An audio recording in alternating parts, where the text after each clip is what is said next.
এই মুহূর্তে সবথেকে বড় খবর, হ্যাঁ, আবারও হারবা বিধানসভা কেন্দ্রে খবরের শিরোনাম। হ্যাঁ, আপনারা জানেন হারবা বিধানসভা কেন্দ্রে খবরের শিরোনাম থাকে। আর আমার পাশে যে চাচা দাঁড়িয়ে আছে তিনি তৃণমূল কংগ্রেস এবং টিএমসির একেবারে দাপটের নেতা।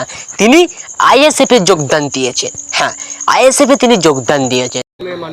টিএমসি আমি করতাম, টিএমসি করতাম, প্লাস টিএমসি আমি ছাপ্পাও মেরেছি, মনোহর ডাক্তারকে জিতিয়েছি। বাধ্য হয়ে কথা শোনে না বলে আমরা চলে এসেছি। 26-এ বিধানসভা ভোট, সেটা আমরা বুঝে নেবো। এবারে উল্টো ছাপ্পাটা হবে, ঠিক আছে? তা আমাদের ঝট্টুশুনি 586টা ভোট আছে। আশা করি সবটাই মারার চেষ্টা করব আমরা, ঠিক আছে? আমরা লিড দিয়ে দেবো, 139 বুথে আমরা লিড দিয়ে দেবো। হ্যাঁ, টিএমসির আমরা ভয় পাই না। একজনাই আছে মোপাজ্জেল, ওকে আর ভয় পাই না। মুস্তান বাহিনী, ঠিক আছে? আমরা ভয় পাই না। মোটামুটি আমরা এবারে এগিয়ে চলেছি। লড়াই কি জারি থাকবে?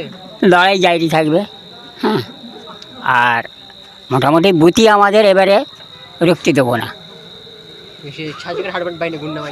গুন্ডা বাহিনী নেই আমাদের বুথটায়।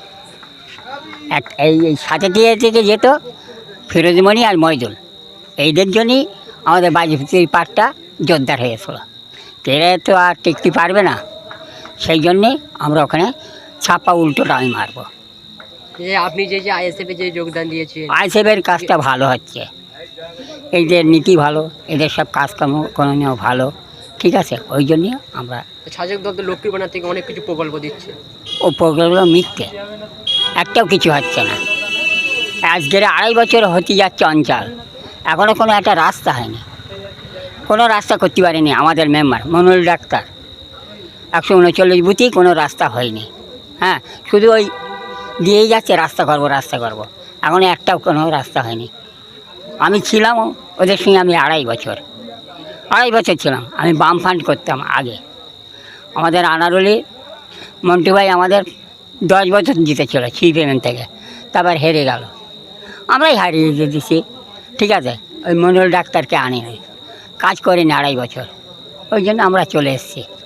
এরা যে মুখ্যমন্ত্রী মমতা বন্দ্যোপাধ্যায় তো আমাদের পাড়া আমাদের সমাধান দিচ্ছে, কিচ্ছুই না, ও মিথ্যে ভাওতা। 10,000 টাকা করে তো দিচ্ছে প্রতি 10 লাখ। হ্যাঁ, 10 লাখ। তো 10 লাখ ভাওতা, কিছুই না। ও গুন্ডা বাহিনী পোষার জন্যে, ঠিক আছে? ভোট লোবার জন্য। হ্যাঁ, গুন্ডা পোষার জন্য ওরা করছে। তো সেটা এবার ঘাড়ি ঘড়ি কাটবে না। জনগণ বুঝে গেছে কী বেগে ভোটটা করবে। 26-এ ডিক্লেয়ার হোক, তারপর বোঝা যাবে লোক কেরাম ঝাঁপিয়ে পড়ে। এই বলে আমি সমর্থন করি। নাম পরিচয়? মোহাম্মদ মিজিদ আলী, বাইকপুর বাড়ি।